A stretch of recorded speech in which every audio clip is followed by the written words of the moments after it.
opération, la meilleure étape, d'entre tous les coureurs qui sont là, c'est Romain Bardet. Il a terminé à 13 minutes et 50 secondes hier.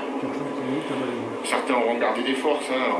On a compris aussi que maintenant, tous ceux qui ne pouvaient pas espérer grand-chose au général faisaient une course un peu décalée. Quand il n'avait plus l'opportunité d'être devant et de jouer un rôle majeur dans l'étape du jour, il relâchait, gardait des forces pour essayer de mieux attaquer dès le lendemain. C'est ce que fait Rodriguez par exemple. Ce vaisseau fantôme qu'on aperçoit maintenant, c'est ce qui reste du château d'Iseau de l'Hôtel, les ruines d'un château médiéval qui domine le village dont il porte le nom. Vu les proportions, il devait abriter une petite garnison. On n'a pas identifié de lieu d'habitation.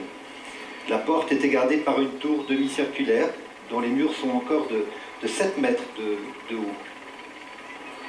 Il y avait un rempart double et l'élément principal est constitué encore par le donjon rectangulaire. Il fait l'objet d'une préservation par une association qui s'appelle les 7 collines. Dans l'approche du village d'Iseau de l'Hôtel, on saluera les Isotois. Un peu de fumée et de poussière aujourd'hui sur la route du Tour. Petite route d'ailleurs, ici, gros plan sur Mark Cavendish. Petite mais sympathique pour faire du vélo. Agréable. C'est une belle région pour faire du vélo. Mark Cavendish, 26e victoire la semaine passée sur le Tour de France. Le Britannique qui rentre dans l'histoire, un peu encore dans le livre des records. Il y a quelques-uns qui étaient plus gourmands que lui, mais 26 victoires sur le Tour de France.